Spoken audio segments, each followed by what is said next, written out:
Senators, your daily podcast on the Ottawa Senators. Part of the Locked On Podcast Network. Your team every day.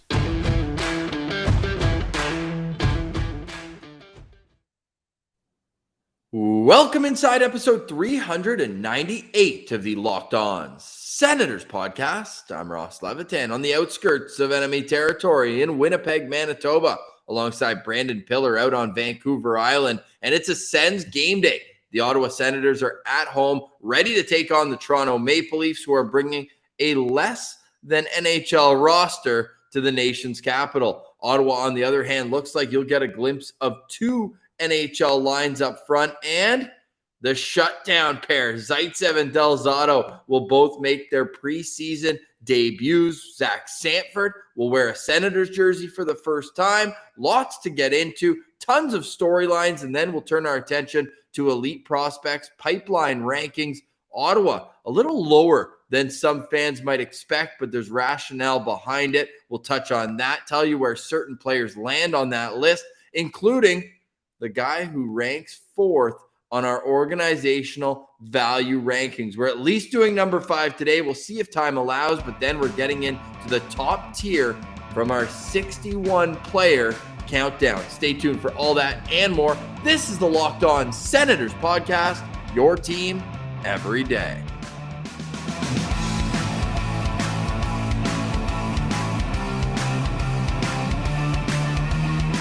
Today is Wednesday, September 29th, and Pilsy, I'm already sick of the Toronto Maple Leafs. I haven't even seen them play, but the Sens are going to play the Leafs 4 times in the next 16 days, so giddy up.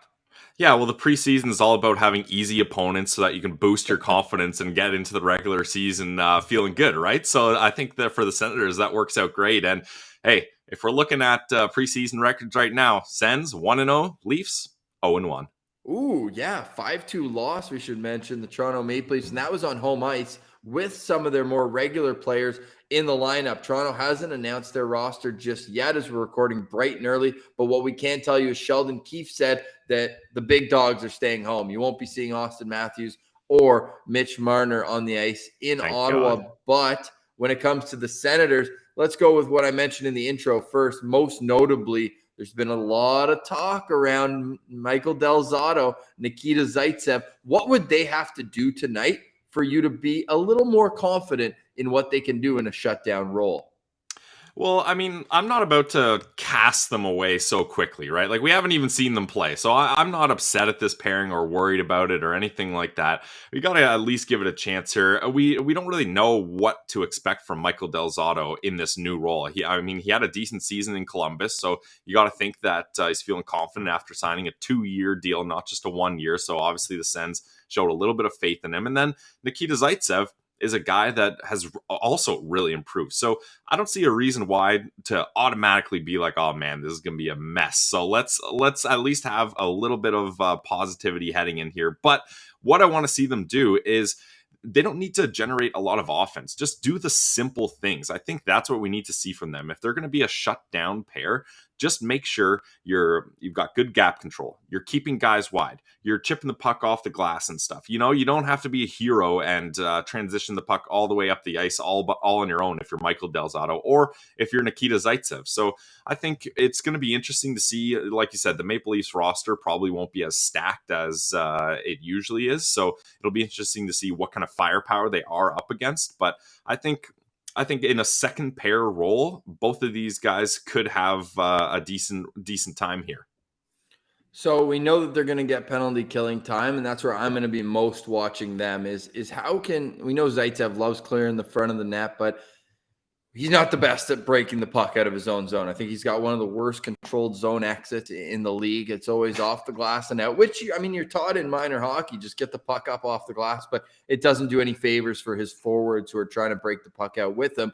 However, Michael Delzato, maybe not so much known at this juncture of his career, but in his earlier days, he was a puck-moving machine. Yep. So can he bring that back a little more, because he's going to be relied upon as the guy to carry the puck out of the zone and find his wingers at the blue line. So that's my most coveted that's who I'm going to have my binoculars, just scanning the entire game tonight. Every time they're on the ice, I'm going to be locked on to those two players. But another pair that I think is really interesting tonight. Now, we'll get into who the players are who have played both on Sunday and in tonight's game, because that interests me as well, right?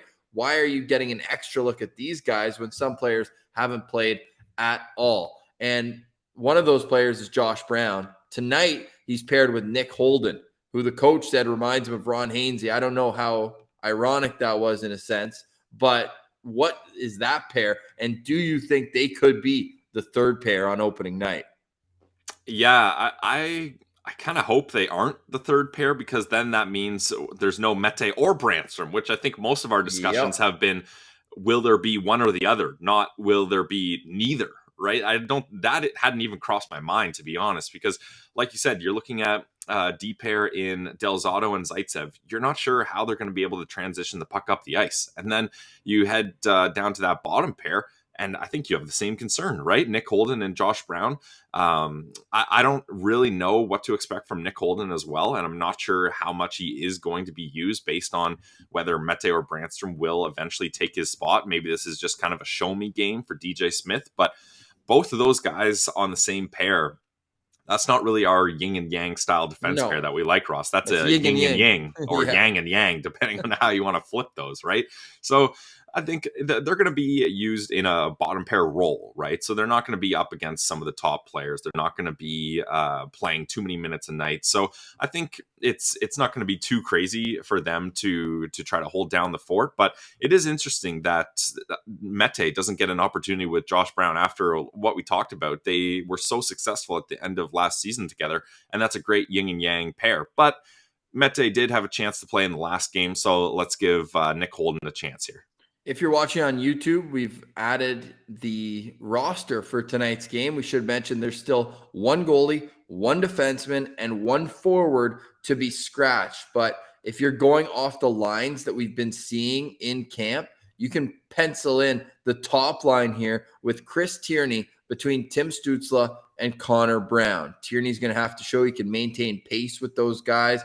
DJ Smith, quick to point out, he's scored almost 50 points in his first year in Ottawa, but that just simply was not an option for him the last 2 years at all. Really struggling to contribute offensively, going, I believe, 35 games, maybe more, without a goal in that COVID-shortened season. But he gets the first chance to play in a very high-octane position right between the team's young superstar. And then I really want to touch on this pair for a second. Trio, I should say. Colin White with Nick Paul. That's been a staple at camp. However, it was Tyler Ennis who was in that position earlier on, and now it's the new guy, Zach Sanford. What do you think of DJ Smith calling this a playoff-type line? Well, I think when you're looking at playoff-type lines, the first thing that kind of pops up to me is a really effective third line, right? Like, I think when you're looking at Stanley Cup champions, quite often, and the Tampa Bay Lightning are a great example of that, back-to-back champs with one of the best third lines in Gord, Barclay Goodrow, and who's last guy? Coleman. Yeah, Coleman. So, but all those guys, ironically, are gone now, so they don't have that playoff depth line. But you need someone who, you're going to have your top two lines, and they're going to be the heavy hitters. They're going to be trying to score. They're going to be your best offensive talent. But if you don't have depth on that bottom two lines, then you might not be able to last, and you might they might make a mistake, and any mistake can be a costly goal. So I think what he's trying to say is this is a defensively responsible line that also has a bit of offensive flair, right? Like, I think Nick Paul, he's not a bona fide scorer, but get him in a good opportunity. He's got a good wrist shot. He can score goals. Colin White, we're hoping, has a bounce back season. And then with Zach Sanford, we talked about it. He had a 16 goal season before. So he's no slouch there too, if he gets paired with the right guy. And he's with his old BC line mate. So there's no reason to think they shouldn't have success. So I'm stoked about that line. And I hope they do end up being a playoff type line, because this bottom six for the Sens has had a bunch of jumbling around and all that kind of stuff. So if they can get a good, consistent effort out of guys like this, it's going to go a long way for a Sens team out of the rebuild stage here.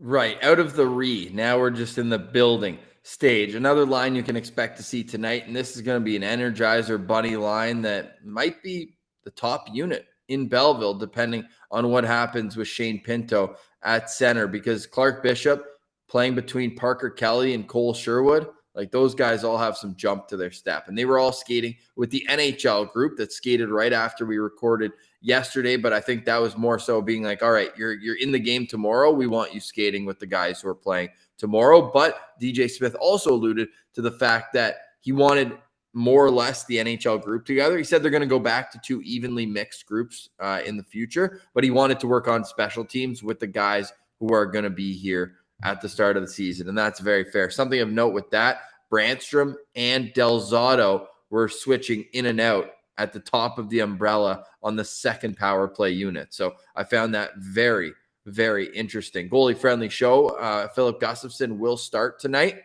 We don't know if he'll play the full game, but the other 2 goalies on the roster are Mads Sogard and Kevin Mandalese. I believe Mads, the Great Dane, will get into the second half, but we'll wait and see. There is a shootout again, just like they beat Winnipeg twice on Sunday. They have the opportunity to beat the Leafs twice, because no matter what the score, just, preseason, get everybody's feet under them. They will go to a shootout again today. So I put up the roster, but if you're just listening, anywhere you download your podcasts, here we'll just run through it. I already did the goalies. On defense, we mentioned Del Zotto Zaitsev, Holden Brown, and then are we going to see the franchise in a second preseason game? Again, one of these 3 guys is going to be scratched between Brandstrom, Thompson, and Aspero. So Brandstrom and Thompson both played in the game against Winnipeg. And then at forward, we already got through. The top line is going to be Tierney, Stützle, and Connor Brown. The second line will be Colin White between Zach Sanford and Nick Paul. Then it gets interesting, right? We've got that grinding line, the Bishop, Kelly, and Sherwood. But beyond that, we got Zach Ostapchuk is likely going to make his preseason debut, Pilsy. Before I continue, because those are all the lines we know, I'm not sure beyond that. But with Ostapchuk, what are you looking for him, man? The only junior eligible player they drafted this last year to get into a preseason game.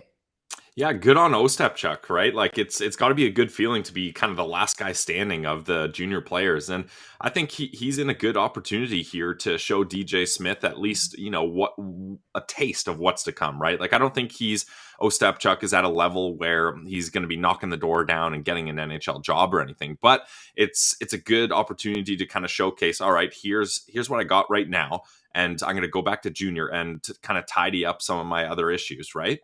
And I was just going to follow up. Joel Henderson, who's a good follow for WHL prospect type stuff, he tweeted out yesterday the Vancouver Giants are a very intriguing team, could be dominant in the WHL. And when he listed all the names, Ostapchuk was the first guy he listed. So let's see him take on a leadership role down there. And what better way than to be around? Like, imagine he gets front row seats to the Timmy Superstar show. Like, that's got to be nice. We're still waiting for our chance. 15 days until we're at the CTC watching a young superstar do his thing. But the other guys who are on the list for tonight's game, Tyrell Goulburn, Scott Sabarin, and Pontus Aberg. Another guy, Pontus Aberg, who was in the lineup on Sunday but played a fourth-line role, played under 10 minutes. So maybe they want an extra look at him. But what is worth noting as well is that there's some guys who haven't even gotten in to a preseason game yet, right? Like the top line, like Norris and Batherson haven't played yet. They're through 2 games. And you can go up and down the list, a few other guys who haven't either. So Philip Daus to me is interesting. He's the only other junior eligible player, not from this past draft, but he was 2020 draft. He hasn't gotten into a preseason game either. You wonder if maybe the nagging injury from that hit he took against Montreal in the rookie game, if that was a factor in this, but it is worth noting. And then on defense, Shabby and Zub haven't gotten into a game, even though they teased us by putting Zub on the roster for Sunday. But Pilsy, it's going to be awesome. Sens hockey returns. I mentioned 4 games against the Leafs in the next 2 weeks in a couple days. 2 of them preseason, 2 of them regular season, as the Senators start the regular season with back-to-back battles of Ontario. Chalk that up to a tidy 2-0 start if you're asking us. But I'm going to be fired up, and I'm sure the guys are too, going into such a big stretch. The Sens play tonight, Friday, and Saturday. They got to power up with Built Bar. Built Bar is the protein bar that tastes just like a candy bar that comes in so many amazing flavors as well. You got to try them all for yourself. So head over to built.com. Super easy to go to built.com and see all the amazing flavors. And you can even get a mix box of Built Bar. That's my recommendation because you can try each one and then decide what you prefer best. So builtbar.com or built.com, either one will redirect you right where you need to be. And the beauty is about trying that mix box, you still get the promo afterwards. It's not your first order, it's your next order. So go to builtbar.com and get 15% off your next order. If you're watching on YouTube, you can see the promo code right there. The promo code is LOCKED15. LOCKED15 gets you 15% off your next order. It's Built Bar, the protein bar that tastes like a candy bar. Sorry, we've got direct. We got more sponsors here. Get Ross. after it. If you're powered up with Built Bar, you got to make sure your TV is powered up, right? You got to make sure you got all the hookups. You got to make sure everything is ready to go for these sports seasons. And the best way to do that, Ross, you already know it. It's with DirecTV Stream. I hate having to juggle remotes. I hate not knowing which one works which channel. How do I watch my favorite show? How do I watch my movies? The game is on in 5 minutes and I'm scrambling. You don't want that. So what you got to do is check out DirecTV Stream. It brings your live TV, your on-demand favorites together like never before. So you can watch your favorite sports, your favorite movies, and your favorite TV shows all conveniently in one place. No more juggling remotes. No need to buy another device ever again. And if you're worried about, these guys, they always get you locked into a contract and then you're stuck. No, there's no annual contract with DirecTV Stream. So get rid of the clutter. Get rid of the confusion and get your TV together with DirecTV Stream. You can learn more at directtv.com. That's directtv.com. Guys, compatible device required. Contents vary by package. Check it out today. DirecTV Stream at directtv.com. directtv.com. Sorry for interrupting you. We love our friends at DirecTV, Pilsy. All right, before we get on to the Senators prospect rankings with Elite Prospects and our organizational value rankings, we have to give a quick reaction to the trash that's going on in the Eastern European League. I don't know if you saw the video, Pilsy, of I don't even want to give this guy's name, but we should just to drag him. Andre Deniskin.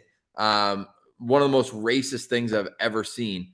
You just have to go watch the video yourself, but it was an on-ice incident directed at Jalen Smerik.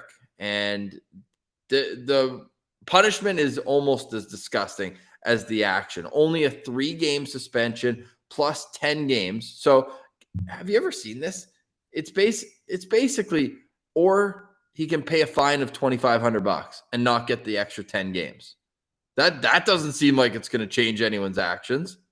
Yeah, just brutal stuff. And the thing too is this was obviously premeditated, right? Like you don't just do that kind of gesture out of nowhere. Like you've been thinking about this. This is a thought pattern that you have, and you probably had this ready to go. So, I mean, there's no place for that in my mind. In the world, let alone hockey. Yeah, exactly. An entire season at minimum should have been the suspension with either no monetary punishment or monetary punishment on top of that. Not monetary punishment as a way to get out of the suspension. Get out of jail free. Yeah, that is absolutely brutal. Sense. So yeah, trash. Garbage. Trash on the IDF on the IHF. And the thing is with that as well, they're hiding their replies on Twitter. So it's almost like they know that it's a disgusting decision by them. Yeah.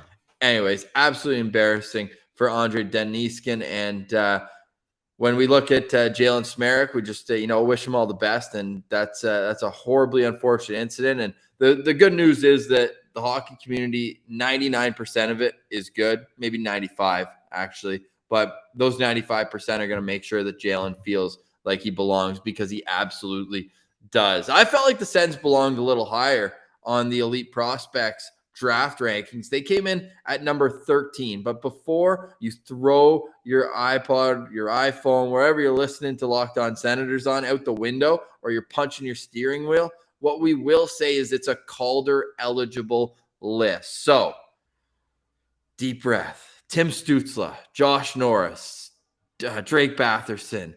Who else? I'm missing more guys that are ineligible. Alex Formanton. These are all guys who are ineligible, although Brandstrom. And like just each one of those guys would probably move them up the rankings slow and steady. But think about it. There's other teams who have like 23-year-olds, 22-year-olds. Like Tim Stützle was a 2020 draft pick. He's already ineligible. He would obviously be number one on this list. So what was your initial reaction to their ranking? Well, after I picked my laptop off from smashing it on the ground and opened it up again and actually read it? and actually read it, yeah. By the way, since we're going to spoil basically the entire Sens list, go to EliteProspects.com. It's a great resource. They have a promo going on right now. If you put in the promo code October, you get 3 months free. So I guess we're not really spoiling it because anyone can go and log in and get a free 3-month trial. Yeah, definitely worth it. We may not always agree with EP's kind of analysis, but I'm trying to get David St. Louis on the show. We hope he comes because his thought process is very fair in how he goes through this. Obviously, we'd like the K train a little higher, but I digress. But I don't think like the K train was disrespected, right? Like look at the guys ahead of him. I don't think it's too crazy. Like really, would you put Tyler Kleven ahead of Sokolov? Maybe like would you put him ahead of Thompson? I don't know. That's close, right? So like I don't think it was too bad. Close. Yeah. Yeah. Although it was weird because in their write-up for Tyler Kleven, they said that's why he's 12th on our list. He goes, which is why he features 12th inside this top 15. But they actually put him 10th. Maybe they had him 12th, and then they scanned through the Locked On Senators page and was like, "Whoa, we better not do that." Although he jumped over Crooker, who we wouldn't mind just being as high. So kind of cool that 6 of the top 11 guys on this list have been guests on the show. Love that as a little aside. Oh yeah, absolutely. I mean, that's the Sens Central bump. A lot of these guys probably benefited from that. So, but you're welcome. As we're looking at this, there wasn't too much that popped out at me. Like I would say up until like the top 10, it's pretty similar to what I would have it. There's a couple things that I would maybe switch as we go down. Like maybe Philip Daus ahead of Vitaly Abramov is a little bit aggressive for me, but then you got to look at the scenario that Abramov's over in the KHL. He's the Sens have his rights and stuff, so maybe the contract thing plays a part there. But Abramov has been a really good AHL player, where Daus hasn't really had the chance to prove that yet. So I think that's one where maybe I would switch. And then I think there was one more where I think I would have Osipchuk ahead of Carson Latimer, but again, that's nitpicking, right? So I think the rest of the list was really interesting. I like to see gotta work on changing this. Levi Maryline, and as we thank our Finnish fan that gave us some more pronunciations. Hey, if we're pronouncing stuff wrong, we want to get these guys' names right, so we have no shame in teaching ourselves to do the proper pronunciations. Hey, at least we can spell Ridley Gregg right. Is that the most commonly misspelled name? People throwing an E in Ridley and people mixing up the I before E in the back. It's EIG. Yeah, definitely. Everyone's got to work on that. That's for sure. But yeah, it was great to see Levi Maryline and that far up the list, because like there's so much potential. Like this guy hasn't done anything wrong. Like he's been so consistent over in Finland, and I can't wait to see him in OHL action. He was ranked number 7 on this list, and yeah, like for him to be that high up is actually pretty impressive. Like he beats out Lassie Thompson. That's a 1st round pick.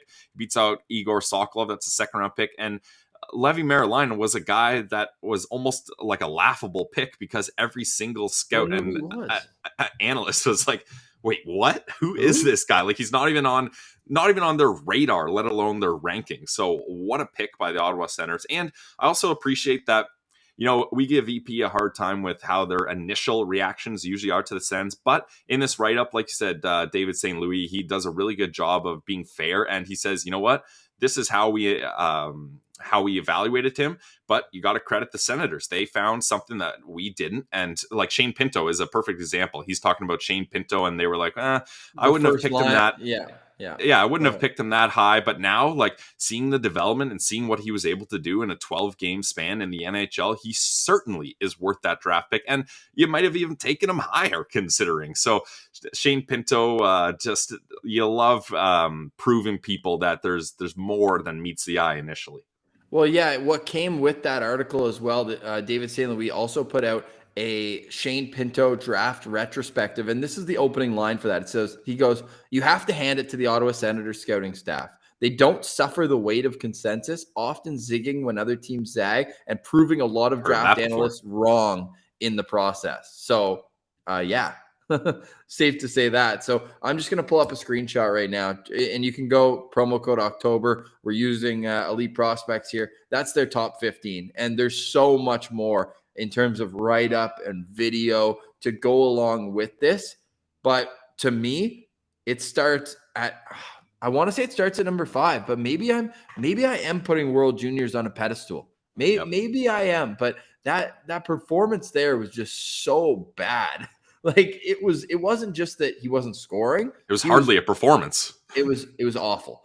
But again, 3 points in 4 games in Belleville, and we saw him. The guy's enormous. Once he fills out into that frame, he's gonna be lethal, and he's got that great shot. So I could see why EP, and they were higher on him than any other Sens draft pick outside of the 3 and 5 in that 2020 draft class. So I can see why they would have him ahead of Ridley Gregg. I would have Ridley a little higher on this list, especially they said more will than skill to his game. And the timing could not have been worse for that to come out right after he scores. Well, no, I don't know. There was I was going to say there's a hell of a lot of skill involved in that for sure. Right. 100%. And then beyond that, I think what impressed me when you're looking at a Sens scouting point of view is Philip Daus even cracking this top 15, a 6th round pick from only a year ago. Like usually those are forgotten prospects quicker than you can remember them. And when it comes to Daus, man, there's talent there for sure. And credit to Trent Mann, who lives in New Brunswick, and Daus plays for the Moncton Wildcats. So I think that's one where if Trent Mann can really put his stamp on it, you're like, okay, just like when he was the Q scout only part-time working for the Sens, he found Mike Hoffman as a guy who was bounced around from not making the Kitchener Rangers to finding a home out in New Brunswick. And next thing you know, he's a 20-plus goal scorer at the NHL level. Ostapchuk, I could see flipping with Daus, though, at some point. Maybe even finding his way up around the Crooker-Clevin point of view here. And he's got an opportunity tonight, Pillsy, as the Senators are back in action against the Toronto Maple Leafs. So again, credit to Elite Prospects for putting out some good Sens content on a day where it was a little slower than most. Pillsy, I was just waiting for, Twitter was a little quiet and it's almost calm before the storm. You're like, all right, I just want the same as how we got the Drake Batherson signing, right?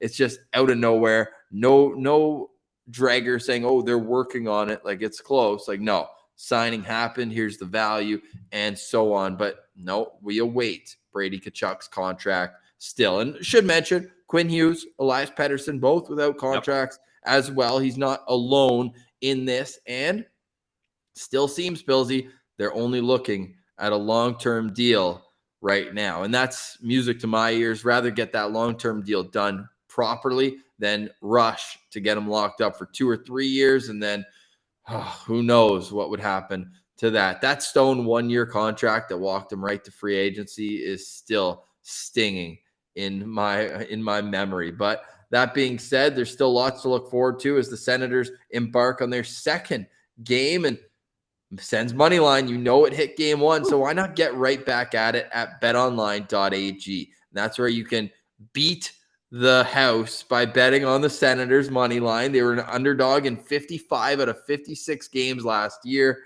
and you can just expect that trend to continue. So why not profit on these people who you love proving wrong around draft time, around every time the Senators go into a game as the underdog? And because we're great friends with the people at betonline.ag, I just pulled it up right now on YouTube. Promo code locked on at betonline.ag gets you a 50% welcome bonus on your first deposit. It's that easy. You put in $200, bingo, bango, bongo, $100 right into your account just like that. And then you are free to go and try to earn that into real money. So go on betonline.ag. Don't sit on the sidelines anymore. Get into the action. And don't forget the promo code locked on to receive a 50% welcome bonus on your first deposit. It's BetOnline, your online sportsbook experts.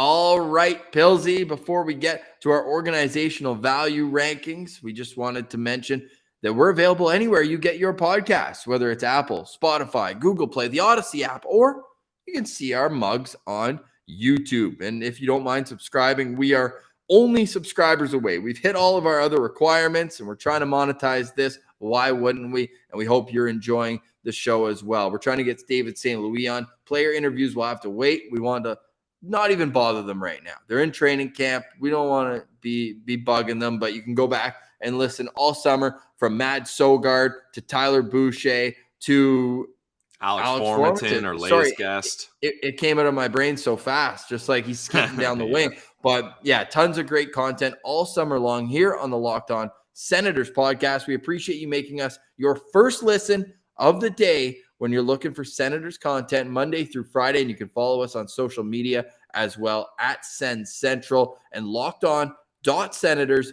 on Instagram. And hit us up if you're heading to the home opener. We'd love to have a beer with everyone. It was great to see a few familiar faces, well, names. Great to put a face to them at the Canadian Life Center in Winnipeg, getting to see some of Sens Army there. So we cannot wait. Just 2 weeks and a day, Pilsy, until we're in Ottawa, the nation's capital. Your first time there since 2017. So last time you went to Ottawa for a game, they made the conference final. So good things ahead. Senators still undefeated on this young season. 2-0 in the rookie tournament, 1-0 in preseason. Or are we counting it as 2-0, Pilsy? Should we? I mean, the shootout, come on. Yeah, I mean, I just feel bad at this point. Like the Sens just winning everything. So maybe we won't count that. We'll just count it as 1-0. Otherwise, they're just going to embarrass the rest of these teams. 3. Come on. 3-0. Those Habs rookie games. We'll take those. Yeah. We'll go 3-0 and 1. Yeah. 3. Yeah. There we go. Good stuff. Unfortunately, no Artem Zub tonight. So we'll still have to wait to see Zub Nation in the shootout, which we mentioned will happen no matter what the score is tonight. And I think that when there's nothing on the line, like absolutely nothing, because the Senators won in overtime and we saw a couple sick moves in the shootout. I think that they allow the freedom to go a little bit more, right? When there's nothing at stake. So make sure if you're going to the game tonight, don't leave your seats early. Don't beat the traffic. Allow the Leaf fans to do that and then chant at them. One of my favorite chants is when there's tons of Leaf fans at the Sens games and the beat the traffic when the Sens are up 3 or 4 goals. So you love to see that. You love to see that we're reaching the conclusion of our Senators organizational value rankings. Pilsy, I got to go back so far to get to our first episode where we did this. Like we've been doing this I was living in Toronto. We've recorded between both of us in more than 12 locations since we started this countdown. And for today, let's just keep it to number 5 because that finishes up our tier 2 when we go on. And then have a say. So comment on this video. How would you order the top 4?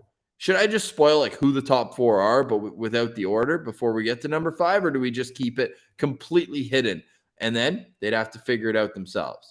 No spoilers. I mean, think at this point, if you guys have watched the prospect rankings, I mean, not prospect rankings, organizational value rankings, even if you haven't, I bet you could figure it out yourself. So you guys are going to have to wait, and I'm sure you already know, so we won't fully spoil it. But this player, number 5, one hell of a player, and we can get into him right now.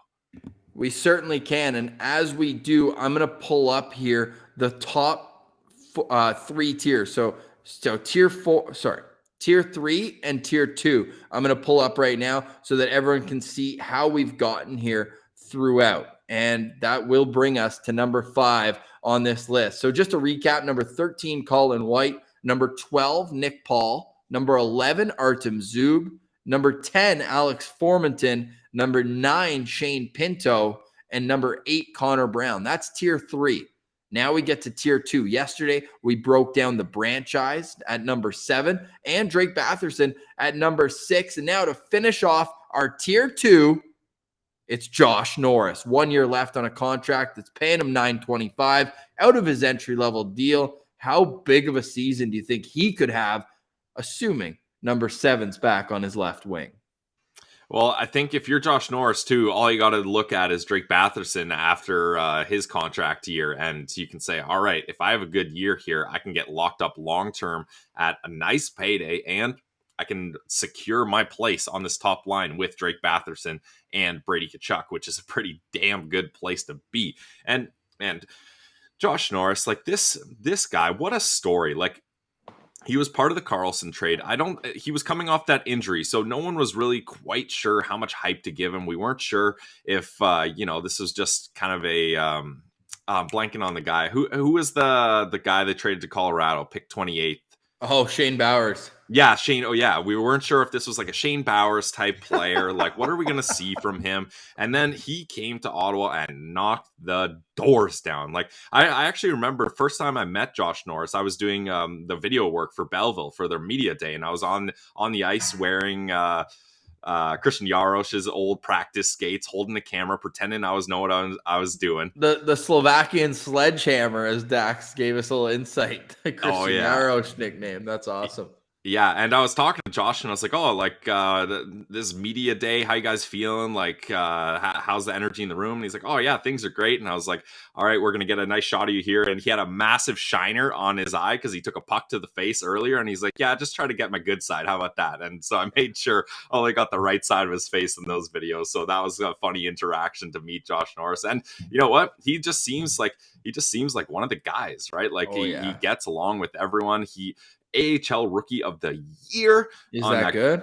On that great Belleville team. Like, when you're looking through Josh Norris's stats, and I'm just pulling up his page now, University of Michigan before, like we said, he had that injury. So 17 games, 19 points. So a point per game pace in college is pretty good. You got to respect that. And then, he came to Belleville, the 30 for 30 season, 31 goals, 30 assists, 61 points in 56 games. He was just an absolute force down there. And that's all she wrote. Like, he didn't have to spend any more time there after that, because he brought it right back up to the NHL level. Like, we really had Logan Brown penciled in as taking that spot that Josh Norris took, right? Oops. Like, I think, big whoops. I think, like, maybe we thought, like, okay, he could have a good showing here, but he's going to go back to Belleville and maybe he comes back up at the trade deadline. He forced that decision to be flipped right around. The Sens had no choice but to bring him up, and then he was thrust into a first line role, not right away, but pretty quickly into his NHL career, and he thrived with two more younger players, a guy in Drake Batherson who he had great chemistry with in Belleville, and he was able to put up massive points in Ottawa. 56 games, 17 goals, 18 assists for 35 points, basically the Drake Batherson stat line. So if you're Josh Norris and you're like, what I did last year is what Drake Batherson did last year, and that's the contract he got, I'm feeling pretty good about myself heading into this season. I already mentioned it on my Twitter. I said, why not just call Newport Sports and say, well, Brady Tkachuk's best friend needs a contract too. Why don't we just do them both together? Do it a year out. Like, you don't know what kind of offensive explosion Josh Norris can get here. And I look at what he brings on the defensive side of the puck. I don't know how many times I've said this, but it needs to be repeated again when we talk about Josh Norris's rookie season. Look who he was going up against night in and night out. One night it's Austin Matthews or John Tavares. Pick your poison. The next night it was Connor McDavid. Okay, maybe those matchups didn't go so well against Edmonton, but Bo Horvat in Vancouver, or Elias Pettersson earlier on in the year. Mark Scheifele. Yep. That's a player he grew up watching too. I think it was Pinto actually that was his favorite player. But with Josh Norris, like, that's a guy who you're going head to head with every single shift. Or Philip Deneau in the games against Montreal, and Josh Norris won that matchup more times than he lost it, with the Sens winning 6 of 10 against the Habs. So, man, you stand up against these legitimate NHL stars, all guys making over $6 million. You better get some respect on your name. And when you add 17 goals and you can contribute on the first power play unit, you can have great chemistry on a top line. And that was his spot in pen all year long. How many 21-year-old centermen can say that that's where they've been, especially guys who weren't even picked in the top 10? This guy was drafted, I believe, 17th overall, maybe 19th, but a late teen pick back in 2017. So, holy, did the Sens ever do their due diligence in getting him to Ottawa? And I believe Pierre Dorion has even been on record saying, like, hey, we had him as like a solid third-line center. This guy's in projection, this guy's like a top-line centerman. So I think it's awesome that when we're talking about the Karlsson trade, and again, King Carl, like, Karlsson forever for sure. Like this guy made his impact. One of the best players, second best player in Sens history after Alfie, the most talented. You can make an argument, probably him or Spezza in terms of pure talent. Getting to see game in, game out. Hossa, sure, you can add them in. Sens have had some great players come through here, but that being said, when we're in our organizational value rankings and two pieces that came back for Karlsson are in the top 5, like you can't be anything but ecstatic when looking back at that. Exactly. And the Karlsson, it in hindsight, it wouldn't have really worked out if he signed that deal here anyways, right? Like the Sens were going on a different direction. So I think if you're the Ottawa Senators, yeah, that's one of the greatest trades in franchise history. And you're talking about, the second. I'll give you that. Shout out Alexei Ashen. Well, we'll wait and see the final career numbers of Tim Stützle and Josh Norris, though. Like high expectations, though, when you're looking at Jason Spezza and Zdeno Chara, a guy who's still playing 20 years later. Josh Norris will be playing 20 years later. Come on, man. All right. Yeah, and you're talking about how it's so impressive for a young centerman to do that, but also consider most of the time when young centermen are brought up and they do that, it's because they're flanked by two veterans and two already established NHL top 6 guys. I mean, Brady, you could argue, was already that, even though he only played a couple seasons, but like this is a young line that really forced DJ Smith to change his mentality. Like he didn't want to put them together to start because he's like, man, am I really going to put Brady Tkachuk, Josh Norris, and Drake Batherson? That's going to be the top line. All these kind of guys who don't have a lot of NHL experience. They're in their early 20s, and that's going to be who we're putting up against the best players in the world. I don't know if they're ready for that. Well, they are, and they're going to continue to be ready. And I think now they're at a point where they're not going to surprise teams anymore. So it's going to be very interesting to see, especially when they're playing up against some of these other teams like Boston, like Tampa, even Florida's got a super good team now too. So they're going to have real challenges up against them. But also on the flip side, it's going to be nice to see these guys dominate the Buffalo Sabres and Detroit Red Wings. Like it's going to be great to see the contrast, because in the Canadian division, all the teams were fairly similar in a compete level. But in the Atlantic division, we're going to get to see them beat up on some of these teams. How about the fact that 59 games into his NHL career, he played those 3 games right before COVID, paused the 2019-20 season, but then a full 56 games. So that durability counts for something too, right? Pillsy didn't miss a single game last year, was 4th in Calder voting. But what really impressed me, this guy's 53% career in the faceoff circle against those names I just mentioned. So if and you got to think he's only going to get stronger and more talented, and underrated part of this, earn more respect from the linesmen, and he'll be allowed to cheat a little bit more. Therefore, I could see this guy being a 55, 56% faceoff guy, which would put him in the top 30 or so in the league. And the Sens need that desperately, right? Like their faceoff stats have been brutal. And when you're a young team, you can't be losing faceoffs at that rate, because then you're on your heels all game long. It doesn't matter if it's an offensive zone, defensive zone, or neutral zone. You can't consistently be losing those faceoff draws to some of these top lines, because then you're putting so much pressure on your defense and on your goalies. So it's so crucial that he sticks to those faceoff numbers. And just to kind of bring it back to Josh Norris's offense, what I love most about Josh Norris is he's a shoot first center. He's got that shot and he's not afraid to use it. And when you combine that with net front presence in Brady Tkachuk and a good two-way guy in Drake Batherson, who if Brady doesn't get the rebound, he can scoop in and make something happen with it. That's the makings of such a good line. And it doesn't happen without Josh Norris's style of play, getting pucks on net and creating chaos like that. So I think he's only going to get better. We're going to see that shot even more. I love just Josh Norris heading into the O-zone and just ripping one past goalies. That's one of my favorite things. 96 shots on goal and a 17.7% shooting clip. That's so awesome. You hope that he can maintain that with an elite wrister. You can find him on the power play at the top of the right circle, ready for a one-timer from Shabby. So can't wait for that connection. Josh Norris comes in at number 5 on our organizational value rankings. You're going to want to hear how the top 4 is ordered. And we got 4 and 3 we're going to do tomorrow, and we're going to recap the Toronto Maple Leafs Ottawa Senators game. And then on Friday for show number 400, we're going with number 1 and 2. So the timing just worked out perfectly there. Pillsy, before we go, we do have the Toronto Maple Leafs roster for tonight's game. I'm going to pull it up if you're watching it on YouTube right now. That'll be up in a moment. But Pilsy, hammer the Sens at Bet Online. That's all I'm going to say as we're going to roll through it right now. And this is, so it's Hutchinson and Peter Mrazek in net. Pilsy, look at this roster, man. Look at this roster. Who are these guys? On defense, wow. The only notables are Rasmus Sandin and Timothy Liljegren and Travis Dermott. Other than that, I don't even know any of these names, and I produced Leafs games last year at 1050. And the only notable guy on forward is Michael Amadio. Oh, my God. Revenge game. Revenge game for Amadio. He'll be back in Ottawa. Adam Brooks and Michael Bunting are NHLers. Josh Hosang was a very polarizing prospect once upon a time. He's there on a professional tryout.